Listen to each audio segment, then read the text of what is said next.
niyo po, may mga water leaks na po ang kontratang ito, yung contractor dito, hindi lang pang baha, pang building pa.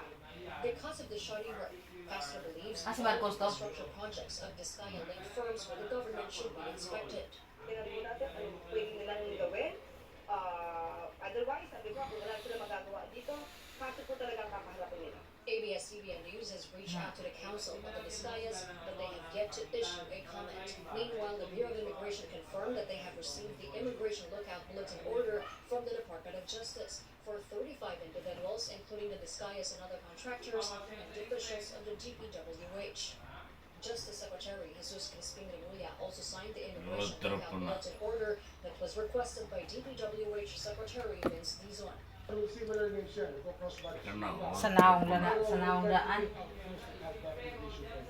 Remulla added that they will form an anti-graft team from the National Bureau of Investigation and civil society representatives to help in the investigation into the flood control mess. Ito ba sir ba o? Na kuanan sa subaaw. Nalunok no? Pati kahit kapitbahay ng mga ito, pwede mo sumubok. Isa bigyan ng information sa akin. Corinne Delgado, ABS-CBN News. Philippine Public Works Secretary Vince Dizon fires a suspended district engineer after discovering yet another ghost flood control project in Bulacan. Agoy. He also blacklisted the contractor in charge of the project, Andrea Taquito. Nasuspended. Hindi tao yung gumawa nito, hayop. Hmm?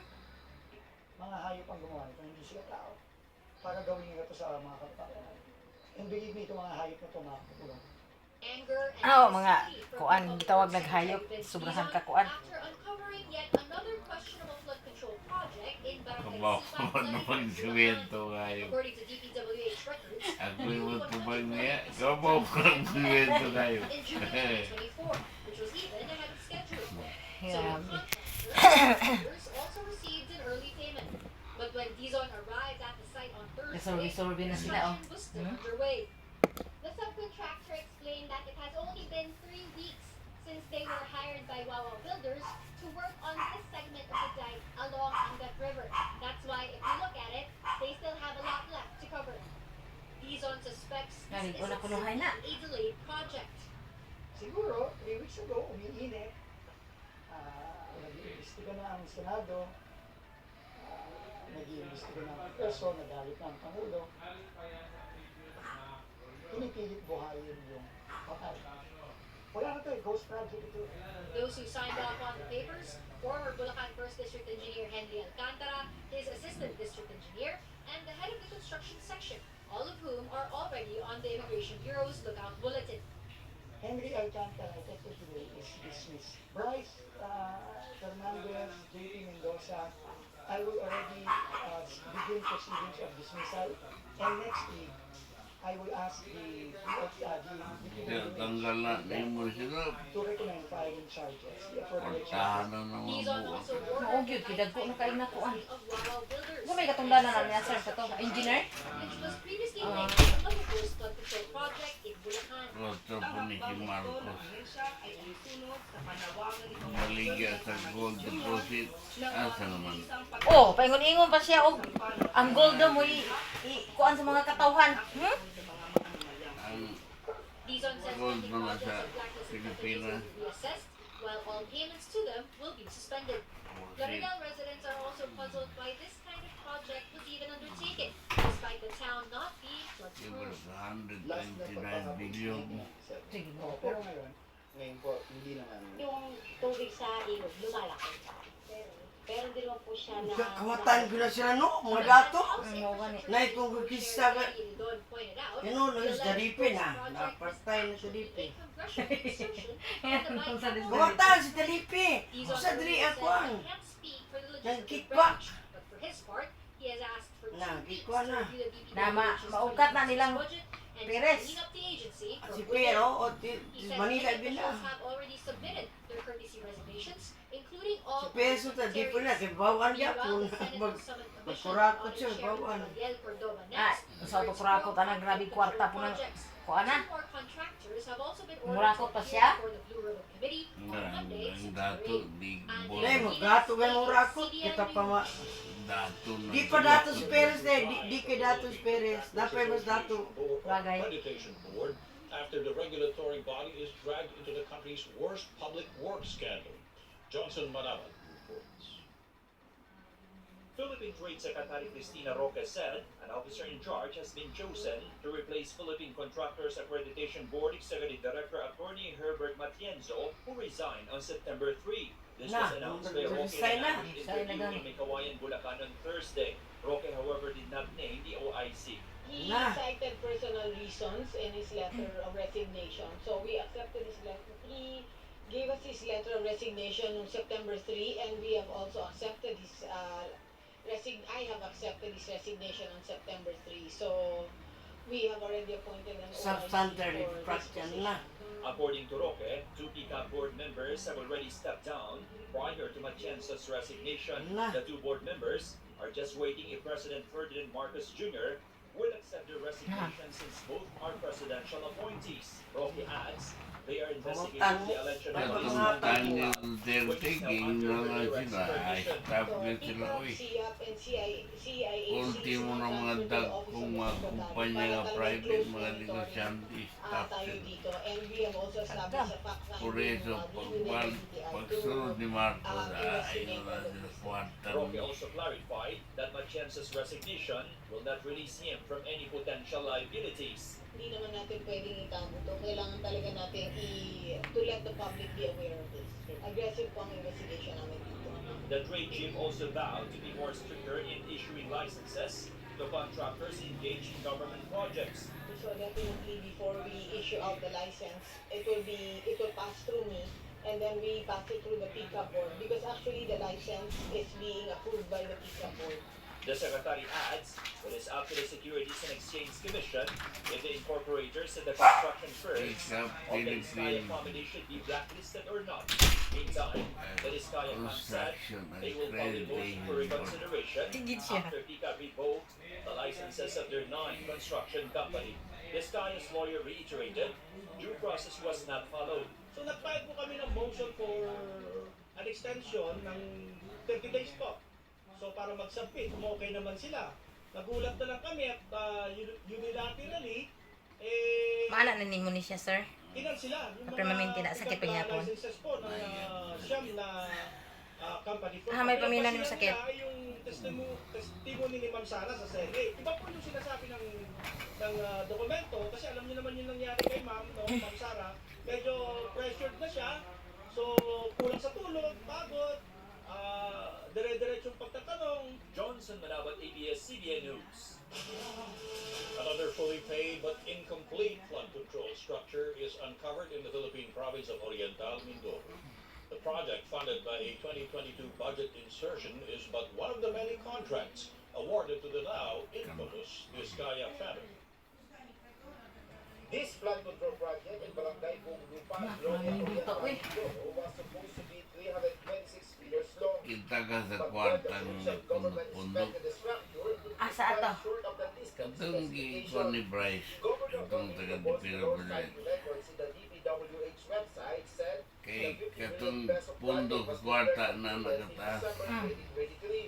Main tagiya. Nga anak ka na ko. Ang nakalagay ngayon sa latest documentation, Anak ka taas. 80.2 Nato itagiya. Lipot pikam. Tagiya, lipot tagiya. Grabe man. Grabe, uy. out of 326 meters. The contractor of the project is Safety Multi Construction. Aliman mo ng 1,000 kapin lang ang kuan day. Sir, nga himuon nila o 20,000, no? Ito yung kalahati buo, yung kalahati nawawala. So ngayon gusto magtugtong. So may bago na ngayon tayong tawag. Manananggal. The project was meant to serve a protection whenever the Baleta River overflows. Na kana diha may luoy kayo ang katong basakan atong tigulang. Yun, may apat na bahay yung rinuhat namin dito para liwanag ng Kung may dugtong po nila, maaaring hindi na abot po kaya na apat na pagkain. The government also revealed the project is not included in the National Expenditure Program. Kahit anong kalkal niya sa NEP ng 2022, wala ang project na ito. Na. Isang 50 million project na in-insert. Na. Kasabay ng 4 na project sa bayan ng Gloria. Duro said St. Timothy Construction returned to the site when the flood Nakuha lang sa kwarta di ay no. issue. Tago rin siguro ng kwarta. Will never fix the problem because another contractor who had a separate project funded the previous year had already connected their own flood control project to the area. St. Timothy Construction then decided to build the remaining 140 meters on the side of the mountain, a move that angered Governor Dulor, calling it a waste since the area itself already blocks flood waters.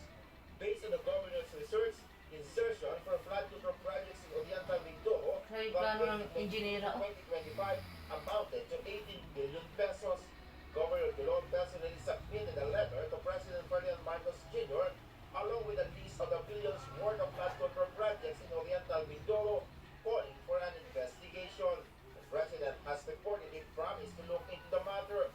Dulor added they are investigating more questionable flood control projects in Oriental Mindoro. Nagkaroon naglimtan na ang iyang 129 billion. ABS-CBN News, Oriental Marcos. Manila Mayor Isko Moreno urges construction firms of the Vizcaya family to settle their unpaid tax obligations to the city. The Manila Treasurer's Office says their tax liabilities total 23 million pesos. Na. Mayor Moreno says the delinquent contractors can still avail of a Kana sir ba na kuan lagi to no na He threatens to na sue landslide and no. blacklist the Vizcaya-owned companies if they fail to pay up. Itong mga hindi magkukumply na kumpanya will be blacklisted under the City Engineering's Office and Office of the Building Official. So ano ang epekto noon? Hindi po sila bibigyan ng permit. Na. Philippine President Marcos Jr. is expected to give subpoena powers to the independent commission he's creating to probe anomalous flood control projects. Malacanang press officer Claire Castro says this would enable the commission to effectively carry out its mandate. Castro says the president has yet to finalize the executive order creating the commission and has remained mum on who will lead. Pero ang nais po ng Pangulo sa nasabing Independent Commission ay mabigyan po ng lakas, mabigyan ng ngipin, para po mas mapatupad kung ano mandato ng Independent Commission. Nais po ng Pangulo na Independent magkaroon po Commission na ako sa magalong dapat. Sana wala ko trabaho sa ilang Allegedly simento. behind questionable budget insertions for flood control projects is in the Mo U.S. for mo kuan gid ay sir no may panahon gid ay siya mo kuan gid ay no. Mo gogo gid siya kanang mo kuan ay mga buak gid ay no kay gimikan mo. Kaya may mga bar. And subsequently confirmed by Congressman Alfredo Garbin Jr. Garbin says Cole has advised to get more extensive tests in the U.S. after experiencing problems with low blood pressure. Navota City Representative accused Cole Pero ito yung high of blood inserting pressure. 3.8 billion pesos for flood control projects in 110, the 2025 70 national high budget. blood. Cole Buwang. chaired the House See? Appropriations Committee Ano? in the Kana? 19th Ang Congress. na. Garbin has challenged Chanco to file a case Kaya if he dapat believes sa Cole Amerika did patyo anything na lang. Hindi na po pumuli ng patyo na lang dito. And hintay mo also for his regular check-up doon. So, pakapatid niya. And nagpa-check up siya. And he was advised by the doctor to have an extensive check-up kasi wala. Yung may na-mention sa akin na parang 90 over 60 ang baba daw ng blood 90 over pressure. 60. So, I mean, Nausa naman ako. extensive check-up. Kabubo kayo na 90 over 60. Otro po rin Inahinog anime. Aw kana oh. Pilar is derailed. There's another stories when the world tonight returns. Makita gini mo diri sa mga naay mga disgrasya, mga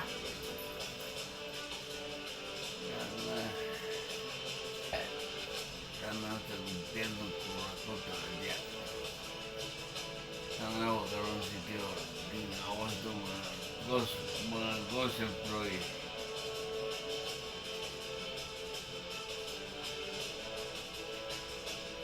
gawas lagi tanan.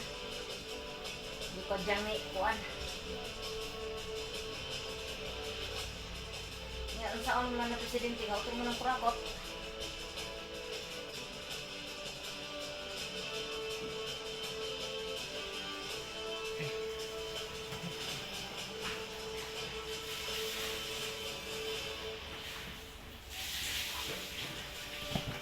Ano mo takasay dali sa imong unlan sir? Hindi na mo ini, hindi na tulisan presidente na mas kamuta.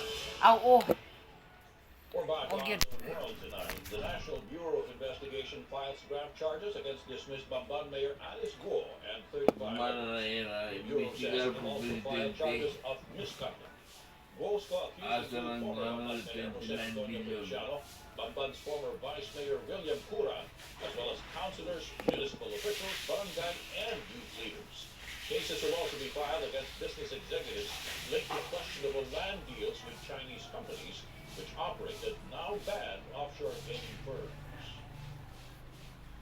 Sa investigation ng aking team, nakita na mayroong isang property doon, ang appraised value is 3.9 billion. But they only paid real property tax amounting to 10,000. Sa lupa, sa land yun sa lupa, sa building, zero. Hindi nagbayad. So, yun, masyadong grossly disadvantages to the government. Patuloy pa rin ang investigation namin, marami pang corruption at itong task force buo ko ay hindi sila umihinto sa pagkakalap ng ebidensya.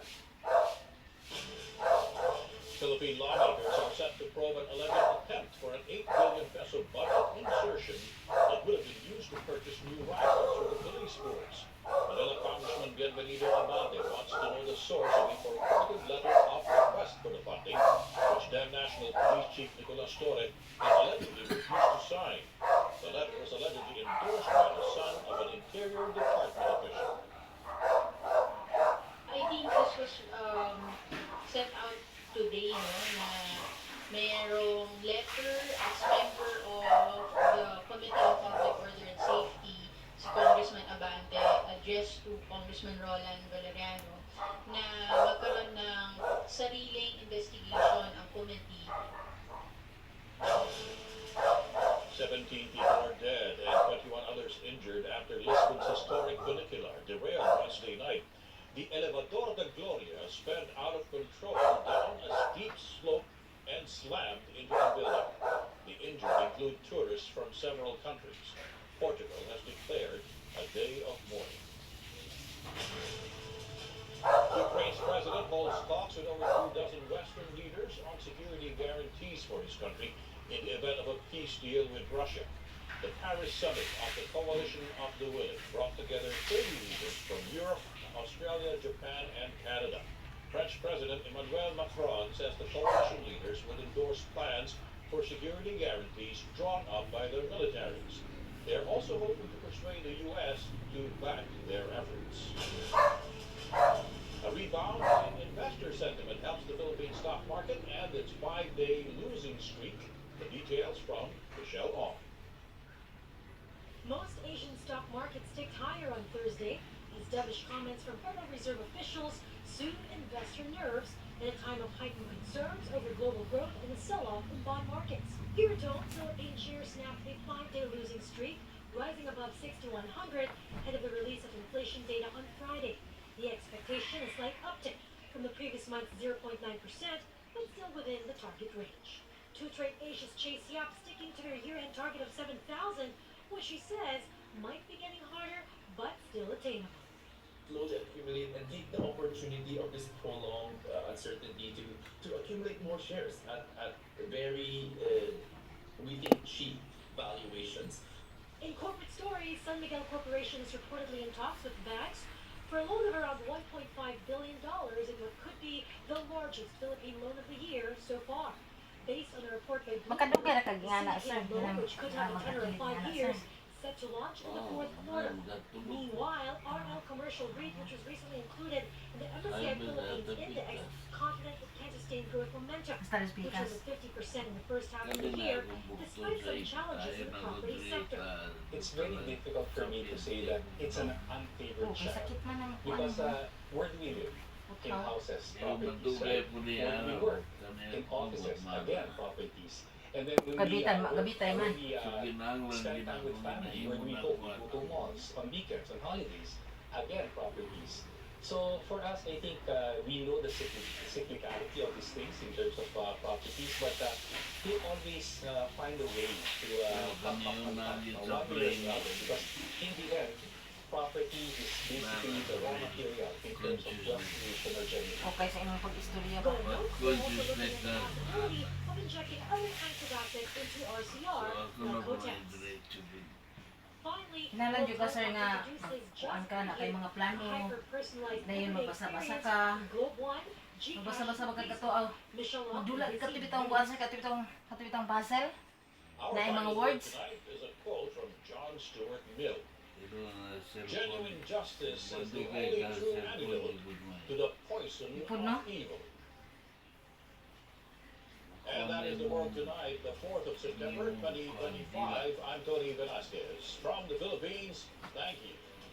Mabuhay! So, utanaw ko ng katawa lang ko. Katawa ko na. Katawa nun ako sa cellphone na. Relax na po ko. Kalimot ko sa kumasakit sa lubot, sa likod. Oh. Ayun siya. Uy. Ika na hindi ay iwan ng magkuha na yung brain. People who are humble are not just like Kanang hina yung mga kuan. Preso din, hindi yung kuspo. Imong dali-dali yung useless. Inanglan ko naman. Kung normal ang dating, kaya tumulayin mo, nakakuha sa therapy. Kana mag-pick up ka bola, ibutan sa balde. Ikuha, ibutan sa balde. Antos mayos na ang brain coordinated na sinusunod. what you do when you see this sign. Warning, beware of those you have been warned, not responsible for injury or death. I can almost predict Nalangit siya nga imong when you see kuan. this sign, you are going to stay away from that Hindi house. pwede from that matulog ko vicinity. ibutan You sa know why? balde. Ano? Because you're the Di na one. siya pwede. Kinanglan What do you diretso. think is the most Di na siya pwede. Di ma, di po na siya maayo, sir. spiritual Kanay butang sa imong lughan. toxin Po siya maayo. that you and I can have? It is so dangerous. In fact, the Bible describes it. Do you know what it is? When you see this sign, warning, beware of pride. Be humble. Why is pride Kana, so umayin. deadly? First Peter chapter Kana. 5 tells us Pastor, magulo na, no? God is Kana opposed niya to the proud. kurakot. The word oppose is a military term. It is Puro describing Bible. an army Bible. that is organized to fight the enemy. CCF. In this verse, it is God orchestrating his army against the proud. God himself is opposed to the proud. The grammar is such that it implies its present tense. God is always and will continue to oppose Na-connection tanan sa the mga proud kuan, no? Dili, people. no? Why should you beware? Why should you be careful of pride? Here is an amazing reality. Everyone, no exception, everyone who is proud in heart is an abomination. The word abomination means what? Ayan na ko. God detests. God is angry. God does not want people who are proud. Notice the Kalimang certainty. dulay ko He anong will kalimang not be ina. unpunished. Alam. The certainty of the danger of pride. Una na lang si Inday da sa imong buktong. Di parang matulid gid siya. Si muunlan sa bukton ba? Kalau matuli di mo hang bukton. It is something sure. Na naman therapy sa kuwan dugay. Mo gani yan ay gina siya. Another certainty. Pero dapat ka nang makalingkot dugay. To be proud. Lahi man nakaigda, kaya lang ni mo na. We can be Hera siya. proud without Pero knowing it. Because nakalingkot ka. pride is very subtle. What is pride? Pride is Pipilot pa ka about na sa Ayala, day. Ha? self-love, Ayala, pipilot pa ka sa Ayala. Magto ay ko karong sunod si Mana. self-will. In Karon, fact, day, dili. one of the Di best ako mo definitions of turong kay pride is ang kay schedule naman gud. E-G-O. Ego stands for what? Edging God out. Ego is the first sin, believe it or not, committed by Satan. Let me read for you what the Bible is saying. How you have fallen from heaven, O star of the morning. That's where you have the word Lucifer, star of the morning, son of dawn. You have been cut down to the earth. You have been wicked. You have weakened the nations. Now notice God's description of Satan. You have said in your heart, you see, pride is a sin of the heart. I will ascend to heaven. I will raise my throne above the stars of God. I will sit on the mount of assembly in the recesses of the north. I will ascend above the heights of the clouds. I will make myself like the Most High. You notice the word I. How do you spell sin? S-I-N. What is the middle letter for sin? I. What do you notice is the middle letter of the word pride? P-R-I-D-E. What's the middle letter? I again. Ako na di mo ganaw. What C.S. Lewis said, pride is the complete anti-God state of mind. Ama ko na nimo maraw na It is nimo. the great Oh, sin salamat. that leads to all other sins. Like Pero na ko anger, na ginahimo. Sa kaigda. jealousy, Tantis mga 10 lang pwede na. That's why the Pati message is kinanglan, so diretso important. gano'n na mo. Beware of pride. Kaya ganaw ni mo na hindi ang di.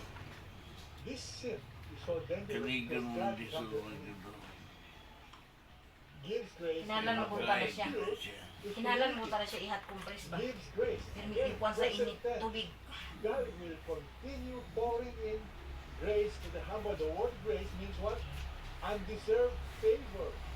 Grace is something that we don't deserve that God gives us.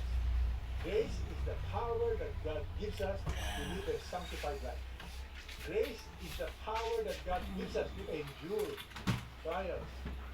Grace is the power and the desire and the ability God gives us to live a life that's pleasing to Him.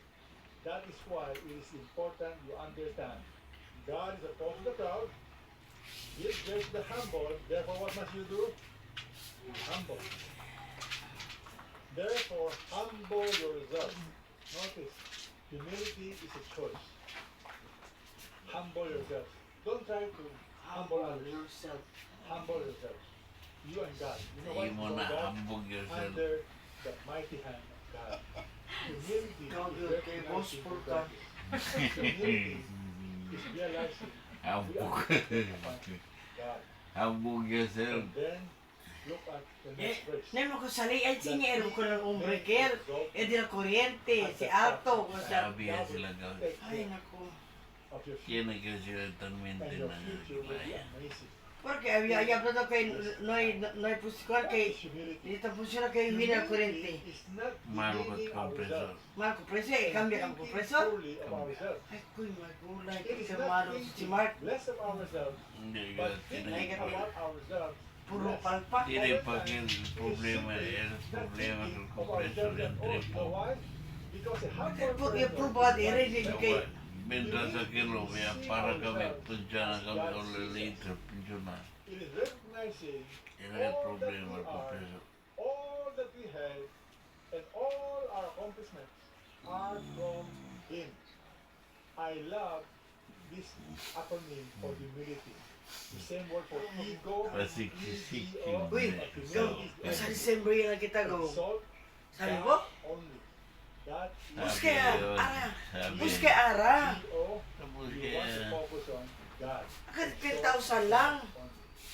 To show us the danger Manada si Leo Kwan. toxicity of pride and the importance of 3 months unity, advance I is share back with you sila. four short examples from the Bible. Hindi, buskin ka ororada. Has to do with Mordecai and Haman from the book of Esther.